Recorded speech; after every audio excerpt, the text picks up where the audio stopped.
नमस्कार साथियों, स्वागत है आप सभी का आपके अपने YouTube चैनल जीके भाई अजय सर और विजन कोचिंग के इस डिजिटल प्लेटफॉर्म पर आप सभी का बहुत बहुत स्वागत है। पिछली कक्षा में हमने अपवर्तन के बारे में पढ़ा था और अपवर्तन में भी हम किसके बारे में पढ़ रहे थे दोस्तों? लेंस के बारे में हम पढ़ रहे थे, ठीक है ना। किसके बारे में पढ़ रहे थे? लेंस के बारे में पढ़ रहे थे। अच्छा, लेंस के लिए हमने कुछ बातों का अध्ययन किया था पिछली कक्षा में, उसको थोड़ा सा मैं रिवाइज कर देता हूँ, फिर अपन आगे कुछ और सामान्य जानकारियाँ हैं लेंस के बारे में, उसका भी अध्ययन करेंगे। लेंस क्या है? सीधी सी बात है, लेंस एक कांच ही है और उस कांच के दोनों सिरे अगर आपने उभरे हुए प्राप्त कर लिए और दोनों सिरे अगर आपने धंसे हुए प्राप्त कर लिए तो आपके पास में दो प्रकार के लेंस का क्या हो जाता है? निर्माण हो जाता है। यानी आप दो प्रकार के लेंस का निर्माण कर लेते हो। एक लेंस होता है जिसके दोनों सिरे क्या होते हैं? उभरे हुए होते हैं। किनारे जो होते हैं वो क्या होते हैं? पतले होते हैं। बीच में से भाग कैसा होता है? मोटा होता है। एक जो आपका लेंस है उसका दोनों जो सिरे होंगे वो चौड़े होंगे और बीच का जो भाग होता है वो क्या होता है बताओ? बीच का जो भाग होता है दोस्तों वो अंदर धंसा हुआ होता है, ठीक है। ये जो लेंस है ये दो प्रकार के लेंस बन जाते हैं। एक बन जाता है आपके पास में उत्तल लेंस बन जाता है। कौन सा लेंस? उत्तल लेंस बन जाता है। और एक बन जाता है अवतल लेंस। कौन सा लेंस बन जाता है? अवतल लेंस बन जाता है। इसके सामान्य कैरेक्टर्स, सामान्य गुणधर्म, सामान्य लक्षण मैंने आपको पिछली क्लास के अंदर बता चुका हूँ, ठीक है ना। मैं आपको पिछली क्लास में इनके सामान्य गुणधर्म में बता चुका हूँ आपको। आप मुझे ये बताओ कि हमें आगे जो पढ़ना है वो चीज़ हमें क्या पढ़नी है? वो हमें पढ़नी है कि उत्तल लेंस के उपयोग अपन कहाँ कहाँ पर कर सकते हैं, कहाँ कहाँ पर अपन इसके उपयोग कर सकते हैं, और जो हमारे पास में अवतल लेंस है इनके उपयोग अपन कहाँ कहाँ पर कर सकते हैं, ठीक है ना। इनके उपयोग हम कहाँ कहाँ पर कर सकते हैं। तो सबसे पहले मैं आपको बता दूं अवतल लेंस का जो उपयोग किया जाता है वो किया जाता है दोस्तों कहाँ पर? तो आप याद रखना है, गैलीलियो अपवर्तक जो दूरदर्शी होता है, क्या कहते हैं? गैलीलियो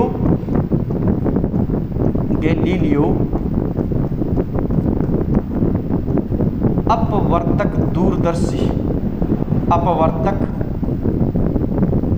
दूरदर्शी के अंदर कौन सा लेंस काम में लिया जाता है? अवतल लेंस काम में लिया जाता है। उत्तल लेंस का उपयोग माइक्रोस्कोप के अंदर यानी सूक्ष्मदर्शी के अंदर इसका उपयोग करते हैं। सूक्ष्मदर्शी के अंदर इसका उपयोग अपन करते हैं। आंख का जो लेंस होता है, नेत्र का जो लेंस होता है वो कौन सा होता है? आंख का लेंस या नेत्र का जो लेंस होता है वो कौन सा होता है? तो आप कहोगे उत्तल लेंस होता है। इसके अलावा कैमरा है ना, कैमरा है, प्रोजेक्टर है, कैमरा है, प्रोजेक्टर है। कैमरा और प्रोजेक्टर का उपयोग भी याद रखना है। कौन सा इसमें भी कौन से लेंस का उपयोग किया जाता है? तो आप कहोगे उत्तल लेंस का उपयोग किया जाता है। इसके अलावा आवर्धक लेंस जो होता है, हाथ का लेंस अपन जिसे कहते हैं आवर्धक लेंस, है ना। आवर्धक लेंस के अंदर किसका उपयोग किया जाता है? आवर्धक जो लेंस होता है वो कौन सा लेंस होता है? उत्तल लेंस होता है। कौन सा लेंस होता है? उत्तल लेंस होता है। इसके साथ साथ में आपको याद रखना है एंडोस्कोपी में जो लेंस काम में लिया जाता है वो भी कौन सा लेंस होता है? वो आपका उत्तल लेंस होता है। एंडोस्कोपी में कौन सा लेंस काम में लिया जाता है? तो याद रखना है एंडोस्कोपी में जो लेंस काम में लिया जाता है वो उत्तल लेंस काम में लिया जाता है, ठीक है ना। उत्तल लेंस काम में लिया जाता है। ये लेंस के सामान्य उपयोग आप याद रखोगे। अच्छा, लेंस के लिए आपको और कुछ बातें याद रखनी है। आपसे कहा जाए पानी में वायु का बुलबुला, पानी में वायु का बुलबुला किसकी तरह व्यवहार करता है? पानी में वायु का बुलबुला किसकी तरह व्यवहार करता है? पानी में वायु का बुलबुला किसकी तरह व्यवहार करता है, तो आप कहोगे अवतल लेंस की तरह व्यवहार करता है। कांच में वायु का जो बुलबुला है वो किसकी तरह व्यवहार करता है, कांच में वायु का बुलबुला किसकी तरह व्यवहार करता है, वायु का बुलबुला किसकी तरह व्यवहार करता है, तो आप कहोगे अवतल लेंस की तरह व्यवहार करता है। लेकिन संरचना देखोगे तो आपको उत्तल लेंस जैसी नजर आएगी। किसके जैसी नजर आएगी, उत्तल लेंस की जैसी नजर आएगी। ये बातें समझ आई होगी आपको, उम्मीद करता हूं अच्छी तरीके से आपने इन बातों को समझा होगा। दोस्तों क्लास को ज़्यादा से ज़्यादा शेयर करना है ना, क्लास को ज़्यादा से ज़्यादा शेयर करना है। किसी भी प्रकार के क्लास से संबंधित आपको शिकायत है, दिक्कत आ रही है, तो आप कमेंट बॉक्स में अपना कमेंट हमारे तक पहुंचा सकते हो।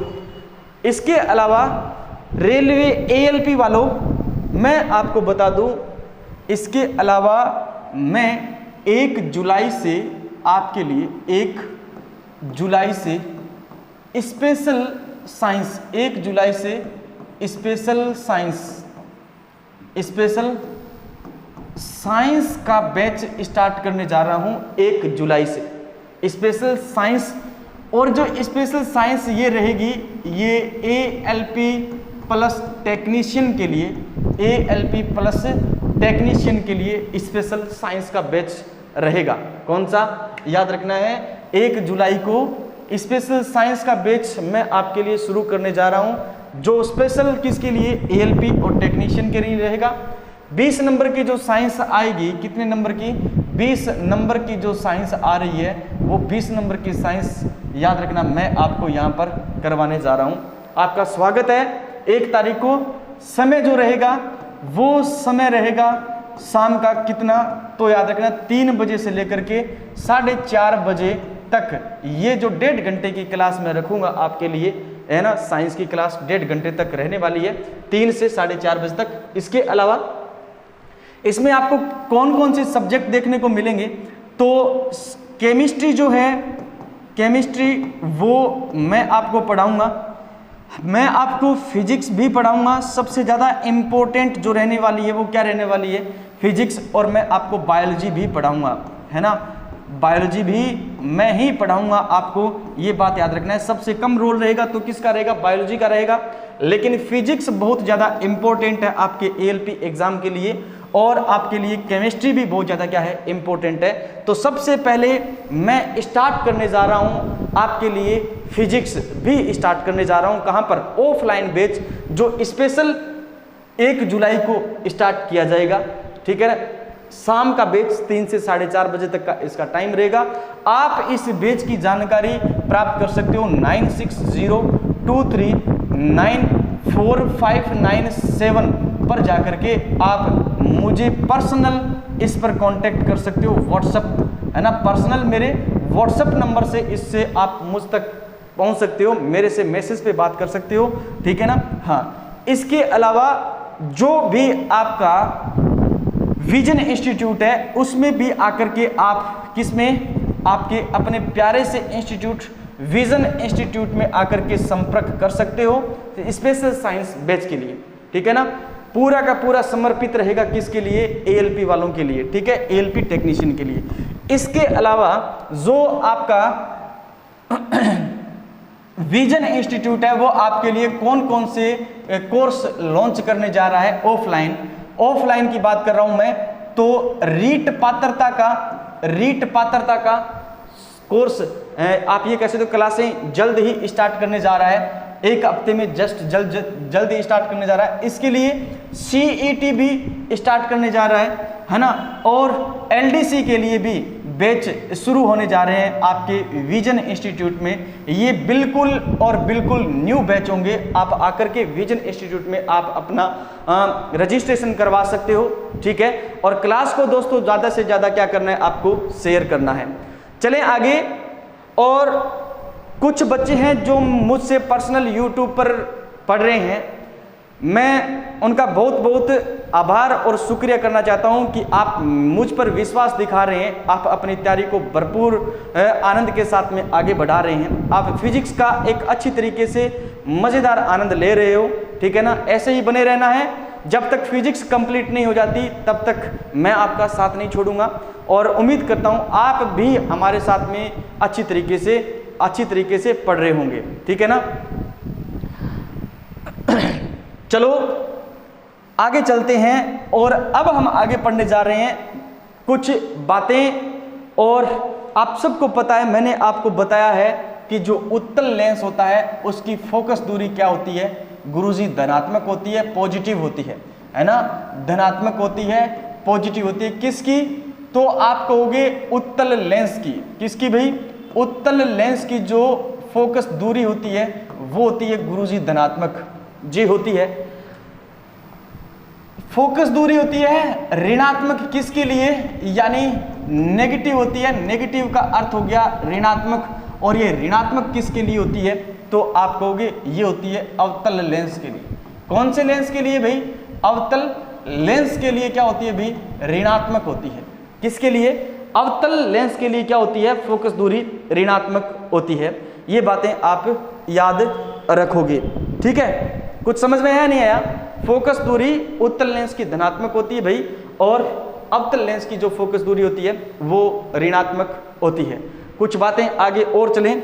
अब आपसे कई बार पूछा जाता है कि आवर्धन क्षमता क्या होती है?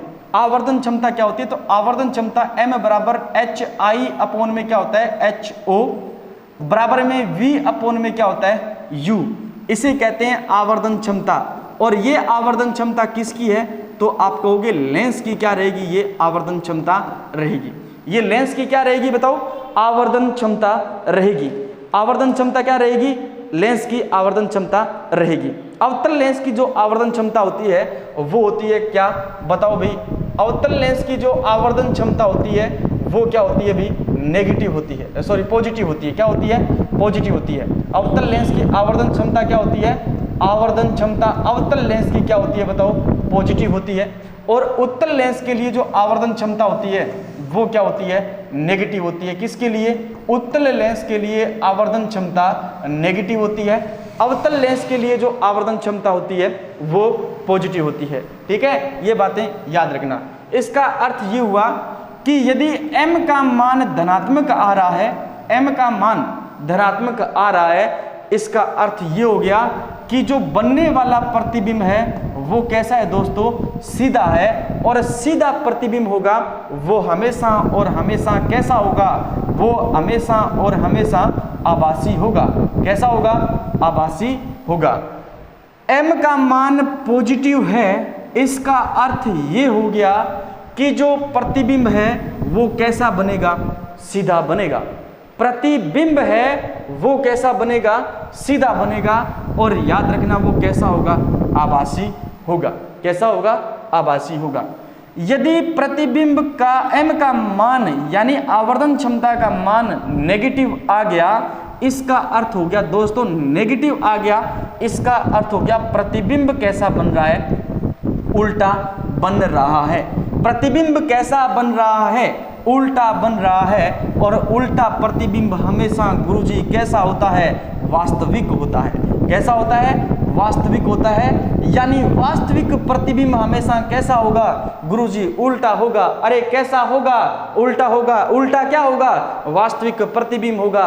सीधा प्रतिबिंब कौन सा होता है? आभासी होता है। यानी प्रत्येक आभासी प्रतिबिंब कैसा होता है? सीधा होता है। और सीधे प्रतिबिंब की आवर्धन क्षमता का मान क्या होता है? पॉजिटिव होता है। क्या होता है? पॉजिटिव होता है। उल्टे प्रतिबिंब की आवर्धन क्षमता का मान क्या होता है? नेगेटिव होता है। ये सारी की सारी बातें दोस्तों क्या है आपके लिए एग्जाम की दृष्टि से बहुत इंपॉर्टेंट है, बहुत ज्यादा इंपॉर्टेंट है आपके एग्जाम की दृष्टि से, ठीक है। इसके साथ साथ में कुछ और बातें भी हम पढ़ने जा रहे हैं। आपको बहुत ज्यादा ये आपको याद रखना है, ठीक है। आपके ALP एग्जाम की दृष्टि से सारी की सारी बातें दोस्तों याद रखना है। ये सारी की सारी बातें एग्जाम की दृष्टि से, ALP की दृष्टि से रामबाण साबित होने वाली है। आप बस पढ़ करके नोट्स बनाते रहो, साथ साथ में बहुत कुछ आपको काम आने वाली बातें यहाँ पर लिखाई जा रही है। आगे चलें, स्क्रीनशॉट भी ले सकते हो आप, वरना फिर अपन आगे चलते हैं। चलो देखो दोस्तों, एक होती है लेंस क्षमता। क्या होती है? लेंस क्षमता होती है, और लेंस क्षमता जो होती है याद रखना उसको अपन P से लिखते हैं। किससे लिखते हैं भाई? P से लिखते हैं। P का अर्थ हो गया पावर, लेंस क्षमता, और लेंस क्षमता 1 क्या होता है भाई? F होता है। यानी 1 क्या होता है? F होता है। P बराबर क्या हो गया? P बराबर 1 बटा क्या हो गया भाई? F हो गया। ये क्या है? ये लेंस क्षमता है। ये क्या है? लेंस क्षमता है। उत्तल लेंस की जो क्षमता P है, किसके लिए? उत्तल लेंस के लिए जो P है या क्षमता है वो कैसी होती है? और अवतल लेंस के लिए जो P है वो कैसी होती है? अवतल लेंस के लिए P का मान यानी क्षमता का मान क्या होता है?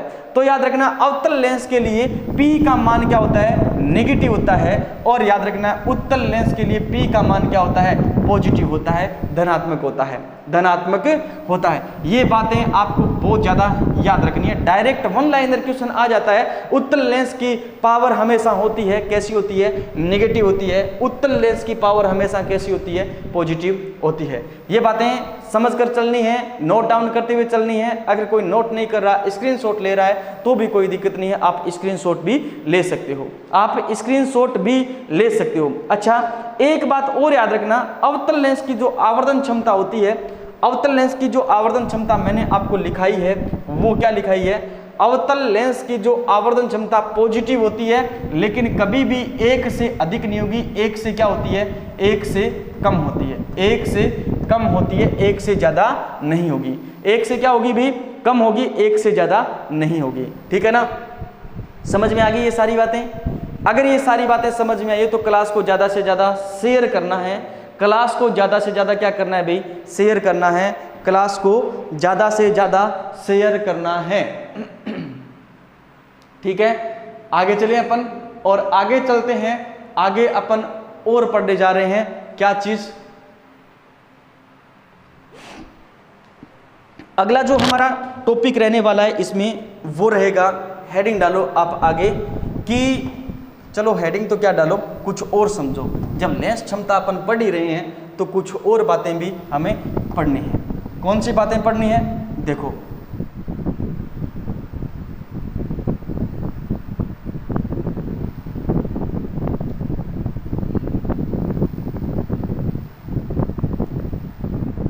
देखो इधर लेंस क्षमता पढ़ रहे थे, क्या बातें पढ़नी है लेंस क्षमता में?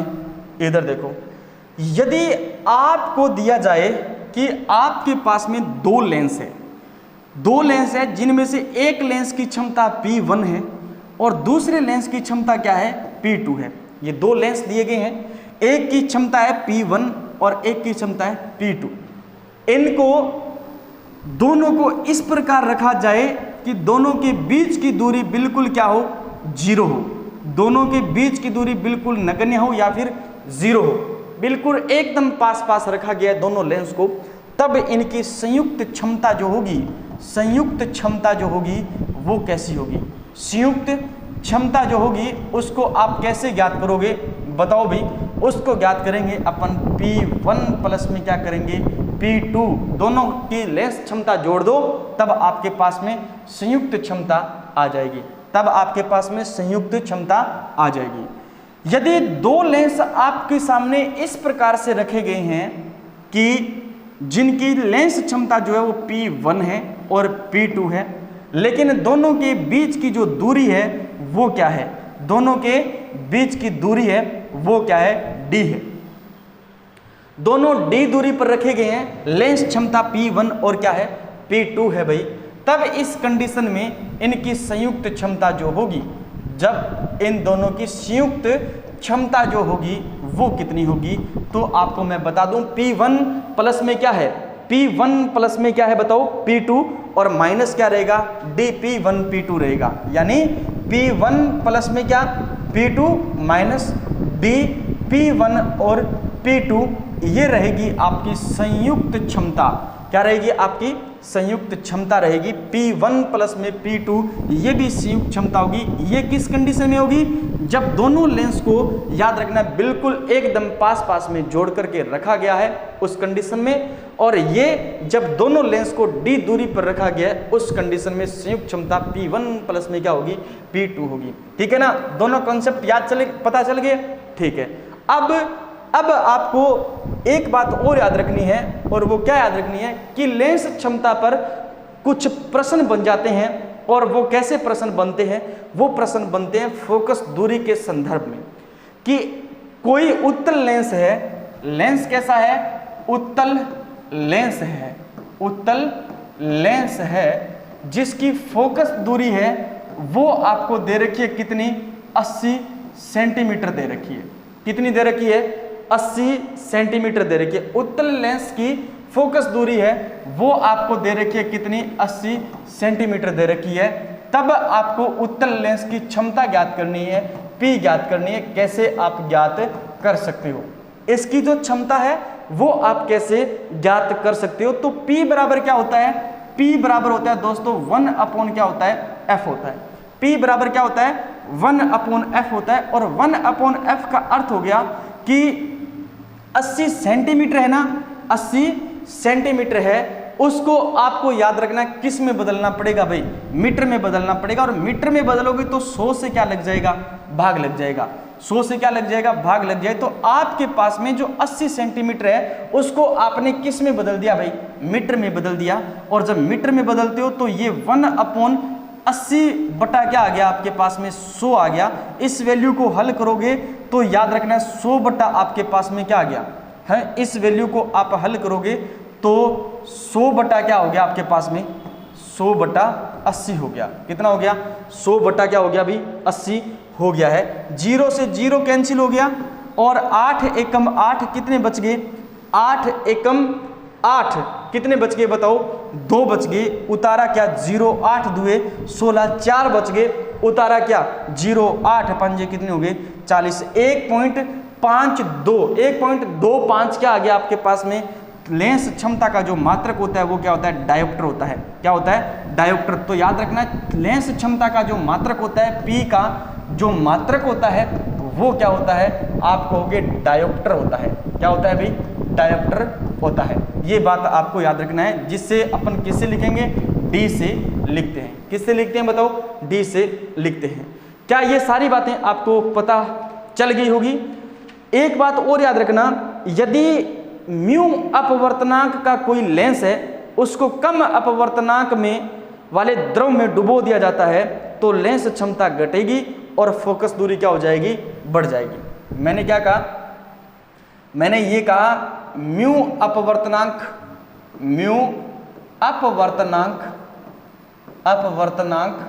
वाले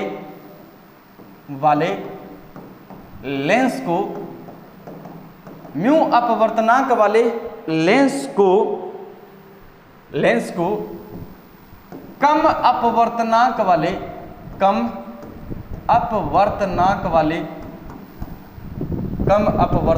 वाले द्रव में डुबोया जाता है। द्रव में डुबोया जाता है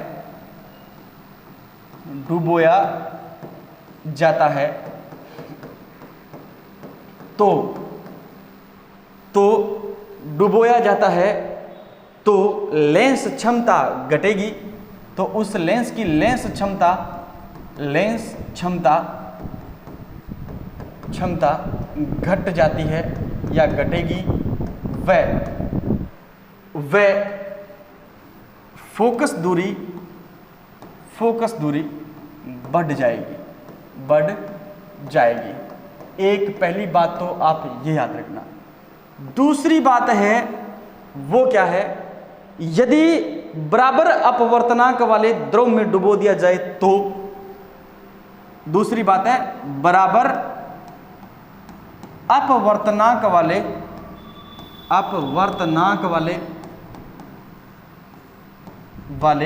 द्रव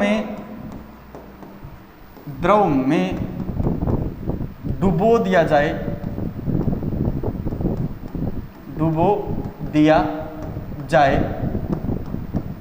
तब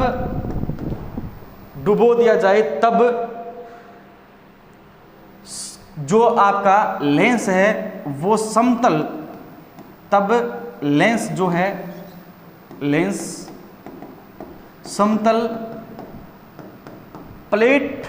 समतल कांच की प्लेट समतल कांच की प्लेट की तरह व्यवहार करेगा, की तरह व्यवहार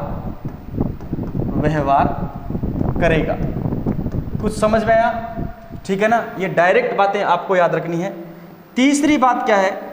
तीसरी बात है अधिक अपवर्तनांक वाले द्रव में डुबो दिया जाए। अधिक अपवर्तनांक वाले कांच में डुबो दिया जाए। अधिक अपवर्तनांक वाले द्रव में डुबो दिया जाए।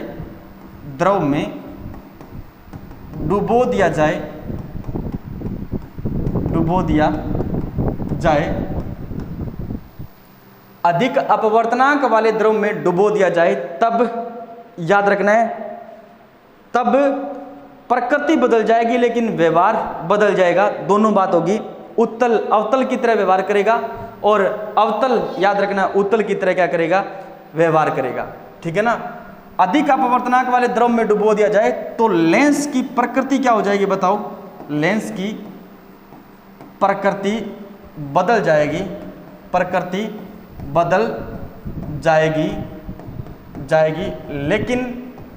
लेकिन संरचना वही रहेगी। इसका अर्थ है उत्तल जो है वो होगा तो उत्तल जैसा ही, लेकिन व्यवहार कैसा करेगा? अवतल जैसा। अर्थात उत्तल अवतल की तरह व्यवहार करेगा। उत्तल अवतल की तरह व्यवहार करेगा। ठीक है ना, व्यवहार करेगा। और दोस्तों अवतल जो है वो किसकी तरह व्यवहार करेगा? वो व्यवहार करेगा उत्तल की तरह। किसकी तरह? उत्तल की तरह व्यवहार करेगा। उत्तल की तरह व्यवहार करेगा। ये बातें आपको याद रखनी है भाई। ये बातें आपको दोस्तों याद रखनी है। ठीक है ना। संरचना नहीं बदलती है, प्रकृति बदल जाती है। ये सारी बातें आपको क्या रखनी है? याद रखनी है। आपने और क्या चीजें पढ़ी होगी लेंस के बारे में? गुरुजी लेंस के बारे में हमने क्या चीज पढ़ी है? लेंस सूत्र पढ़ा है। एक बार हमें और पढ़ाइए। हमने पढ़ा भी है और नहीं भी पढ़ा है। जो बच्चे पढ़ के आए हैं कहीं और से उन्होंने तो पढ़ा है, और जो पहली बार पढ़ रहे हैं वो आज मेरे से पढ़ेंगे। ठीक है ना। थोड़ा पानी पी लेते हैं, उसके बाद में आगे अपन चर्चा भी करेंगे अपने मैटर के बारे में। ठीक है। पहले तो मुझे कमेंट करके ये बताओ, क्या आपको सब कुछ समझ आ रहा है या नहीं आ रहा? कमेंट करके आप मुझे ये बताओ कि आपको सब कुछ समझ में आ रहा है या नहीं आ रहा।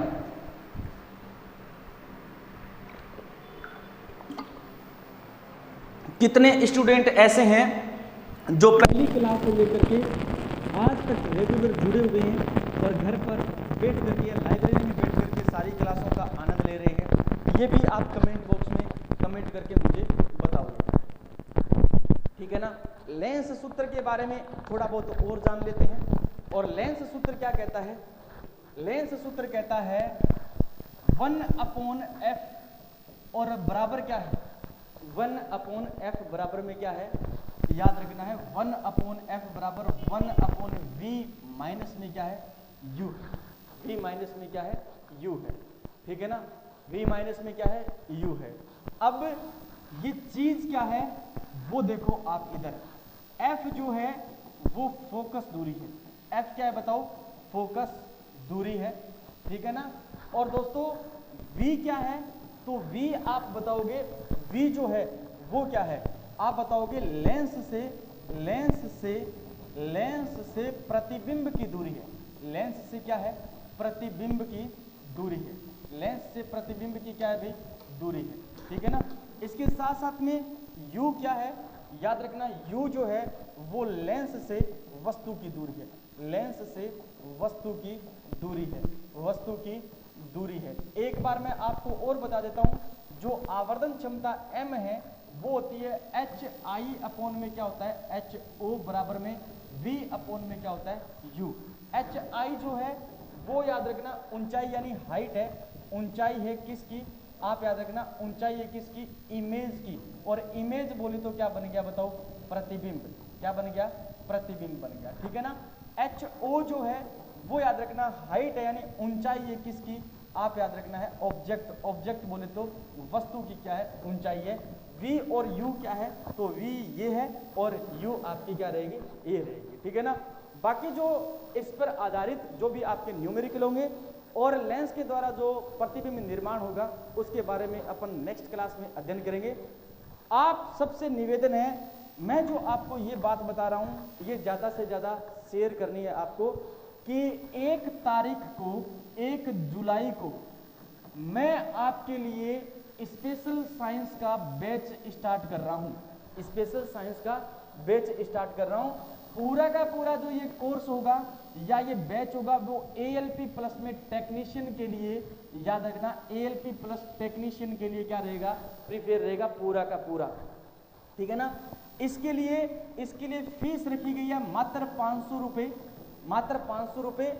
आप इस बैच की जानकारी 9602394597 पर मुझसे प्राप्त कर सकते हो। ये मेरे पर्सनल नंबर है, आपको इन पर व्हाट्सएप मैसेज करके आपका रजिस्ट्रेशन करवाना है, ठीक है ना। या फिर आप विजन कोचिंग, विजन इंस्टीट्यूट जो सूरतगढ़ में न्यू बस स्टैंड के सामने है ना, याद रखना है न्यू बस स्टैंड के सामने सूरतगढ़ विजन इंस्टीट्यूट पे आकर के इस पर आपको बैच की जानकारी लेनी है और साथ ही साथ आप अपना इस बैच के लिए रजिस्ट्रेशन करवा सकते हो। टाइमिंग रहेगा 3 से लेकर के 4:30 बजे तक इवनिंग में ये टाइमिंग रहेगा। ये बैच पूरी 1.5 घंटे की क्लास के अंतर्गत चलेगा, ठीक है ना। 1.5 घंटे क्लास रहने वाली है। तो उम्मीद करता हूँ कि आपको जो भी पढ़ाया जा रहा है वो अच्छी तरीके से समझ में आ रहा है। दोस्तों क्लास को ज़्यादा से ज़्यादा शेयर किया करो, लाइक किया करो और कमेंट बॉक्स में किसी भी प्रकार की दिक्कत हो तो कमेंट बॉक्स में हम तक कमेंट लिख करके पहुँचाया करो, ताकि हम आपकी परेशानियों को, आपकी दुविधाओं को निवारण कर सकें, ठीक है ना। मिलते हैं नेक्स्ट भाग में। धन्यवाद दोस्तों, जय हिंद।